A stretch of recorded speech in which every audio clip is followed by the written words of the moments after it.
हर हर महादेव। श्री शिवाय नमस्तुभ्यम, श्री शिवाय नमस्तुभ्यम, श्री शिवाय नमस्तुभ्यम, श्री शिवाय नमस्तुभ्यम, श्री शिवाय नमस्तुभ्यम।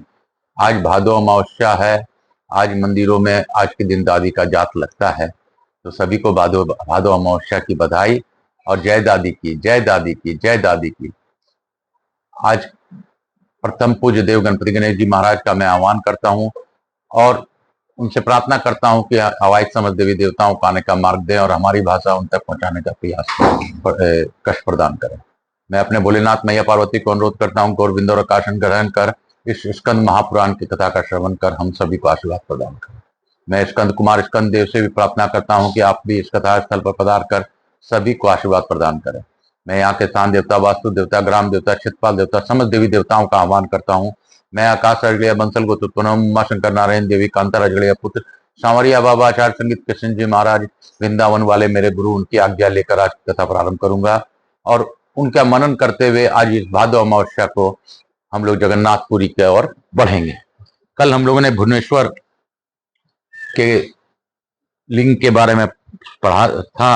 आज बाबा आगे की कथा की ओर ले जाएं। काशी काशी शिव काशी, मोक्ष नगरी काशी की।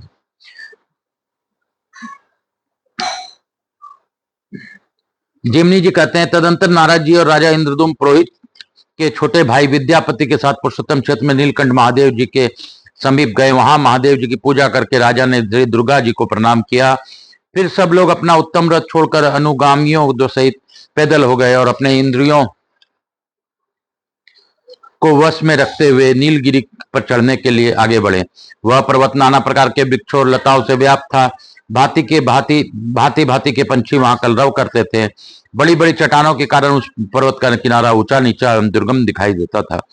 वह नीलगिरी और से गोलाकार था, चारों ओर से गोलाकार था। वे सब लोग उस मार्ग से गए जहां काले उग्र वृक्ष के नीचे सब विपत्ति और भयों के हरने वाले दिव्य शुभ रूपधारी भगवान नरसिंह निवास करते हैं, जिनका दर्शन करके मनुष्यों को कोटि कोटि ब्रह्म हत्याएं विलीन हो जाती है। उनका मुख फैला हुआ है, दांत बड़े भयंकर दिखाई देते हैं। कुछ पीले रंग के आयालो गर्दन के बालों से उनका मुखमंडल व्याप्त है। वे 3 नेत्रों से युक्त एवं भयानक हैं। अपनी जांघों पर उत्तान सोए हुए निदेत के वक्ष स्थल को ब्रज तुल्य कठोर नखों से विदीर्ण कर रहे हैं। मुख पर अट्टहास की छटा है, जिसे लपलपाती हुई लाल रंग की जिह्वा शोभा पाती। उनके हाथों में शंख और चक्र सुशोभित है। मस्तक किरीट मुकुट से उद्भासित हो रहे हैं। नेत्रों से आगे की चिंगारियां निकलती है, जिनसे समस्त दिशाएं संत्रस्त हो रही है। प्रचंड आघात के कारण भगवान के चरण कमल धरती से धस गए हैं। उन आदि मूर्ति भगवान नरसिंह का दर्शन करके सबने प्रणाम किया। इंद्रदुम्न ने भी भगवान नरसिंह का दर्शन करके नारद जी के वचनों पर विश्वास किया और कहा, महर्षि मैं कृतार्थ हो गया। आप तो ज्ञान की निधि हैं, मैं तो भगवान के दर्शन मात्र से ही सब पातकों से छूट गया। दया सिंधु भगवान की नीला मणिमयी मूर्ति किस स्थान पर विराजमान है, जो दर्शन मात्र से ही मुक्ति देने वाली है, वे पर उसी का मुझे दर्शन कराइए। तब नारद जी ने राजा इंद्रदुम्न को उस परम पावन स्थान का दर्शन कराया जहां भगवान विष्णु स्वर्णमयी बालुका से आच्छादित हो गए थे।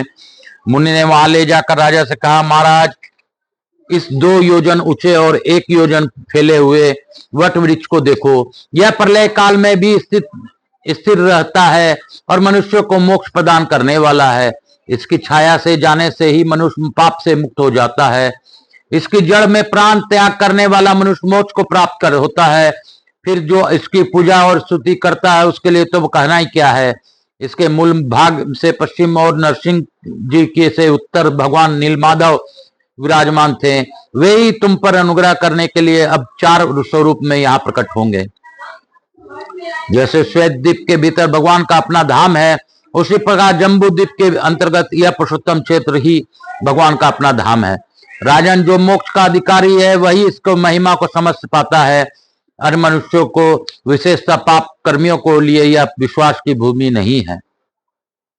भगवान जगन्नाथ का अंतर्ध्यान होना यह छिप जाना किसी विशेष कारण से होता है, परंतु वे साधु पुरुषों पर अनुग्रह करने के लिए प्रत्येक युग में प्रकट होते रहते हैं। राजन, भगवान मत्स्य, कच्छप आदि अनेक अवतारों के द्वारा अब अवतार का उद्देश्य पूर्ण कर देते हैं।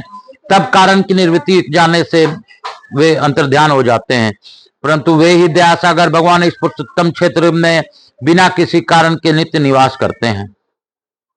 जैसे श्वेत द्वीप से जाकर भगवान विष्णु अनेक अवतार लेते हैं, उसी प्रकार यहाँ रहते हुए भी वे द्वारका, कांची और पुष्कर आदि में कृपा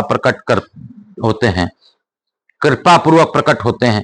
राजन, अनेक तीर्थ देश और मंदिरों में भगवान विराज रहे हैं। महात्मा नारद जी के दिखाए हुए उस स्थान को महाराज इंदुम ने साष्टांग प्रणाम किया और भगवान को वहां प्रत्यक्ष स्थित मानकर इस प्रकार सत्वन किया। देव जगन्नाथ, शरणागतों की पीड़ा दूर करने वाले कमल नयन नारायण, में भवसागर में डूबा हुआ हूँ, मेरा उद्धार कीजिए परमेश्वर, एकमात्र आप ही दुख राशि का विध्वंस करने वाले हैं। श्रुद्ध मनुष्य लेश मात्र सुख की लिप्तता से शुद्ध देवताओं की सेवा करते हैं। भगवान आप भक्ति भाव से आराधना करने पर मनुष्यों को साक्षात मोक्ष प्रदान करने वाले हैं। अजामिल ब्राह्मण ने अपने वर्णाश्रमोचित कर्मों का परित्याग करके कौन सा पाप नहीं किया था, किंतु नाथ वह भी आपके नाम का उच्चारण करने मात्र से भगमुक्त हो गया। आपके स्मरण मात्र से ही पास हाथ में लेकर आए हुए यमदूतों ने उसे छोड़ दिया। देवेश्वर समस्त शास्त्रीय उपाय कर अपने दर्शन के लिए ही बताए गए हैं। आपका साक्षात्कार हो जाने पर हृदय के सभी संशय नष्ट हो जाते हैं। उसी क्षण मनुष्य संदेह रहित हो जाता है। प्रभु आप ही सबको आश्रय देने वाले हैं, मुझ दिन पर अनुग्रह कीजिए। मैं आपसे केवल इतना ही भीख मांगता हूँ कि आपकी जो मूर्ति यहाँ विराजमान है उसका मैं इस नेत्र से दर्शन करूं, इसके सिवा दूसरा कोई प्रयोजन नहीं है। इस प्रकार हाथ जोड़े हुए राजा इंदुम ने भगवान मधुसूदन की स्तुति करके पृथ्वी पर लौटकर अपने साष्टांग प्रणाम किया। उस समय उनके नेत्रों में आंसू बह आए थे। इसी क्षण समय आकाशवाणी हुई जिसे इंद्रदुम ने भी सुनी। राजन, चिंता न करो, मैं तुम्हें प्रत्यक्ष दर्शन दूंगा। देव ऋषि नारद ने ब्रह्मा जी का जो वचन तुमसे कहा है उसके अनुसार कार्य करो। उस दिव्य वाणी को सुनकर राजा ने नारद जी से कहा, मुने, आपने ब्रह्मा जी की आज्ञा से जो कुछ कहा था इस आकाशवाणी ने भी उसका अनुमोदन किया है। ब्रह्मा जी साक्षात जगन्नाथ हैं, इन दोनों में कुछ भी भेद नहीं है। आप ब्रह्मा जी के पुत्र हैं, आपका वचन भगवान का ही वचन है, अतः मुझे आपके प्रयत्न पूर्वक पालन करना चाहिए। बोलो शंकर भगवान है की जय, बोलो विष्णु भगवान है की जय, बोलो जगन्नाथ भगवान है की जय। जय जगन्नाथ, जय जगन्नाथ, जय जगन्नाथ, जय जगन्नाथ, जय विश्वनाथ, जय विश्वनाथ, जय विश्वनाथ, काशी विश्वनाथ की जय, जगन्नाथ की जय। हर हर महादेव। हम लोग आज की कथा को यहीं पे विराम देंगे। गुरु आज्ञा लेकर मैं आज की कथा को यहीं पे विराम दूंगा। उस लघु आरती, निशा आरती और माचिस दो। हर हर महादेव, श्री शिवाय नमस्तुभ्यम, श्री शिवाय नमस्तुभ्यम, श्री शिवाय नमस्तुभ्यम। हर हर महादेव, हर हर महादेव, हर हर महादेव, हर हर महादेव, हर हर महादेव, हर हर महादेव, हर हर महादेव। जय जगन्नाथ, जय जगन्नाथ, जय जगन्नाथ, जय जगन्नाथ, जय जगन्नाथ, जय जगन्नाथ, जय जगन्नाथ, जय जगन्नाथ, जय विश्वनाथ, जय विश्वनाथ, जय विश्वनाथ, जय विश्वनाथ, जय विश्वनाथ, जय विश्वनाथ, जय विश्वनाथ। पंखा बंद करना। जय विश्वनाथ, जय विश्वनाथ, जय विश्वनाथ, जय विश्वनाथ, जय जगन्नाथ, जय जगन्नाथ, जय जगन्नाथ, जय जगन्नाथ, जय जगन्नाथ, जय जगन्नाथ। नील माधव की जय, जगन्नाथ भगवान की जय। बोलो मेरे भगवान भोलेनाथ की जय।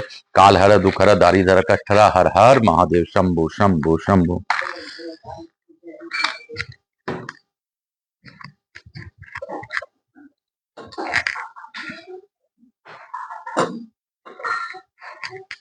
कपूर गौरम करुणावतारम संसार सारम भुजगेंद्रहारम सदा वसंतम हृदयारविंदे भवानी चित।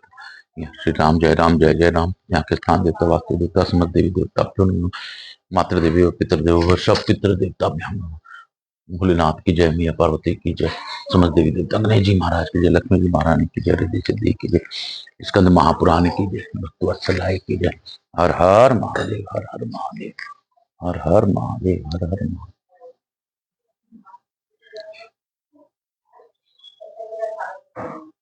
शीतलीकरण हम कर्षित। हर हर महादेव। श्री शिवाय नमस्तुभ्यम, श्री शिवाय नमस्तुभ्यम, श्री शिवाय नमस्तुभ्यम। हर हर महादेव। मातृ देवी व पितृदेव वो सब पितृ देवताभ्याम नमो नमः। समस्त देवी देवताभ्यो नमो नमः। ग्राम देवताभ्यो नमो नमः। हर हर महादेव शंभो शंभो। मैं प्रथम पूज्य देव गणपति गणेश जी महाराज, लक्ष्मी जी महाराज, रिद्धि सिद्धि शुभ लाभ, कुबेर जी महाराज से अनुरोध करता हूँ कि हमारे यहाँ निवास कर अखंड कृपा बनाए रखे। हवाई समस्त देवी देवताओं से अनुरोध करता हूँ कि सभी को आशीर्वाद प्रदान कर अपने अपने स्थान को गमन करें, पुनः बुलाने पर पदार्थ आशीर्वाद प्रदान करें। मैं अपने भोलेनाथ मैया पार्वती को धन्यवाद देता हूँ कि उन्होंने भावपूर्वक इस कथा का श्रवण किया और हम लोगों से करवाया।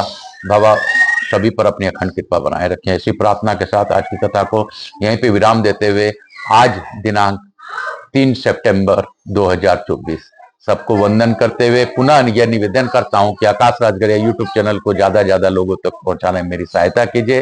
कालहर दुखहर दारिद्र कष्टहर हर हर महादेव शंभो शंभो शंभो शंभो हर हर महादेव।